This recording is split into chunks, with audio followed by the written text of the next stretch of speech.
సింపుల్‌గా నాటుకోడి కర్రీ చేద్దాం అనుకున్నా, కానీ అది పులావ్ అయిపోయింది. ఎలా అయిందో మీరే చూడండి. కుక్కర్‌లో ఆయిల్ వేసి, బగారా సామానం అన్నీ వేసి ఫ్రై చేసిన తర్వాత ఆనియన్స్ అండ్ చిల్లీస్ వేసి బ్రౌన్ కలర్ వచ్చేంత వరకు ఫ్రై చేయాలి. తర్వాత ఉప్పు, పసుపు, కారం, గరం మసాలా, కర్డ్ వేసి మ్యారినేట్ చేసిన నాటుకోడి పీసెస్‌ని కూడా వేసేయాలి. అందులోంచి వాటర్ వచ్చేంత వరకు మగ్గించుకొని, తర్వాత అందులో ఒక గ్లాస్ వాటర్ ఏసి కుక్కర్ పెట్టేయడమే. సిమ్‌లో పెట్టి 2 విజిల్స్ రానిస్తే ముక్క సాఫ్ట్‌గా అయిపోతుంది. మసాలా కూడా పడుతుంది. ఇక్కడి వరకు అంతా నార్మల్‌గానే ఉంది. ఇక్కడుంది అసలైన ట్విస్ట్. ఆ కుక్కర్ తీసి పక్కన పెట్టి కడాయి పెట్టి అందులోనే 2 స్పూన్స్ ఘీ వేసా.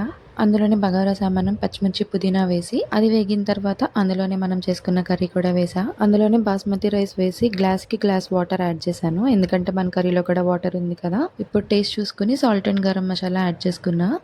లాస్ట్‌లో మళ్ళీ ఘీ వేసుకొని మూత పెట్టేసా. అంతే మన యమ్మీ యమ్మీ నాటుకోడి పులావ్ రెడీ అయిపోయింది. నా ప్రయోగశాలలో ప్రయోగం అయితే సూపర్ హిట్ అయింది. టేస్ట్ చాలా బాగుంది. నెక్స్ట్ ఏం ప్రయోగం చేయమంటారు?